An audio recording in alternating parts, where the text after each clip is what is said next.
پرزیدنت تاجیکستان امامعلی رحمان روز 28 دکامبر سال 2023 در پیام سالانه‌اش از 8% رشد اقتصاد کشور و تا به 21% پایین آمدن سطح کمبیزاتی و به 76 رسیدن سن میانه ساکنان تاجیکستان خبر داد.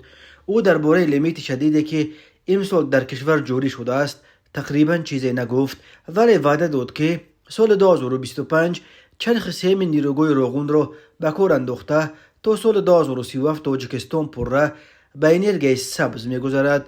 او همچنین وعده داد که سال 2030 فایز اهالی کمبیزات را تا 10% پایین خواهند آورد و من بعد به پارلمان و حکومت تنها افراد تعیین خواهند شد که حداقل 2 زبان خارجی را بدانند. اما مهمترین وعده امامعلی رحمان در این پیامش برای مردم یهودی البته وعده در سال 2024 از 30 تا 40% بالا بردن معاش نفقه ها بود. از جمله الکی از 1 ژانویه سال 2024 مزد مهنت عمل کننده خدمتیان حربی، کارمندان مقامات حفظ حقوق و دیگر کارمندان این مقامات باید 40% زیاد کرده شود. همچنین از 1 ایول سال 2024 معاش وظیفوی کارمندان مقامات حاکمیت و اداره‌کنی دولتی، مؤسسه‌های معارف، علم، فرهنگ، ورزش، تندرستی، مؤسسه‌های ساحه حفظ اجتماعی و دیگر تشکیلات‌های ساحه حفظ اجتماعی اینچنین استیپندیا ها نیز 40% زیاد کرده شده. از 1 ایول سال 2024 نفقه های سقراطوی مهنتی اینچنین علاوه پولی آنها در حجم 30% از اندازه مقرر گردیدهشان زیاد کرده می شوند. اینچنین از 1 ایول سال 2024 معاش حداقل برای تمام ساحه اقتصادی و اجتماعی مملکت به جای 600 سامانی فعلی به اندازه 800 سامانی در یک ماه مقرر کرده شود. امامعلی رحمان در پیامش گفت که در سال 2023 از حساب بودجه برای بنیاد نیروگوی روغن 5 میلیارد سامانی روانه شده بود. ما تصمیم گرفتیم که سال 2025 اگریگات سهم نیروگوی برقی آب روغن را به استفاده دهیم، اظهار داشت امامعلی رحمان. امامعلی رحمان همچنین افزود که حالا در ساختمان روغن 5000 نفر با 500 تکنیک کار میکنند، ولی این ساختمان که پرزیدنت تاجیکستان آن را انشاءات مهم عصر نامید باز به دست کم 5000 کارگر بیشتر ضرورت دارد. امامعلی رحمان در پیامش درباره لیمیت شدید برق در کشور چیزی نگفت، ولی از بالا بردن نرخ برق پشتیبانی کرد. پول برق حتی به معاش کارمندان برق تاجیک نمیرسد. برق تاجیک بانکروت شده ایستاده است. ما روغن را از کدام حساب بنیاد میکنیم؟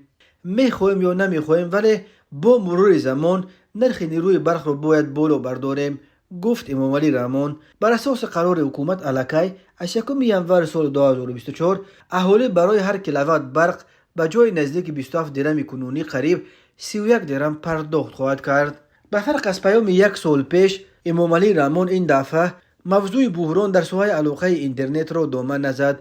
این در حالی است که در یک سال اخیر ساحه علاقه و اینترنت در کشور به بحران باز هم عمیق‌تر فرو رفته. ساکنان حالا نه فقط از صورت مثل سنگ پشت اینترنت شکایت میکنند، ولی میگویند حتی زنگ زدن با تلفن‌ها به یک امر محال تبدیل یافته است، خصوصا وقتی که نیروی برق را میکشند. امامعلی رحمان در پیامش با ذکر این که در سال 2023 تاجیکستان 13 یادگاری تاریخی و فرهنگی مردم تاجیک را به فهرست فرهنگی مادی و غیر مادی یونسکو وارد کرد، گفت به زودی در نزد حکومت مملکت ساختار علاهده اگنتی حفظ میراث تاریخی و فرهنگی تأسیس داده می شود. امامعلی رحمان گفت سال 1999 تقریبا 83% اهالی و سال 2017 29.5% اهالی تاجیکستان زیر خطر فقر به سر می برد. سال 2023 این رقم تا 21.2% پایین آورده شد.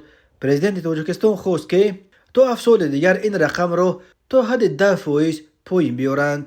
امامعلی رحمان این دفعه بار اول در پیام سالانش به موضوع مهاجرت تاجیک پرداخت و گفت شرایط مهاجران را نقض می‌داند. صدها جسد میاریم.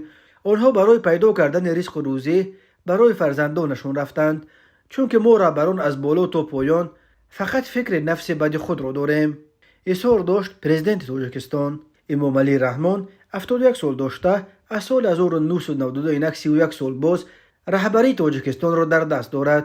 چند سال باز در دایره های حکومت جمهوری نقشه انتقال قدرت از امامعلی رحمان به پسر کلانیش رستم امامعلی در دست بررسی قرار دارد، ولی اجرای این نقشه الکی چندین بار به دلیل های مختلف به قفو پرتافته می شود.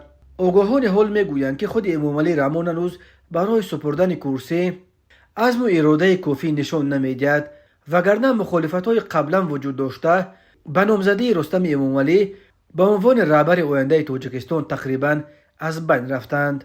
در داخل عائله پرزیدنت و دایره‌های حاکم جمهوری در این مورد یک نوع اتفاق نظر حاصل شده است.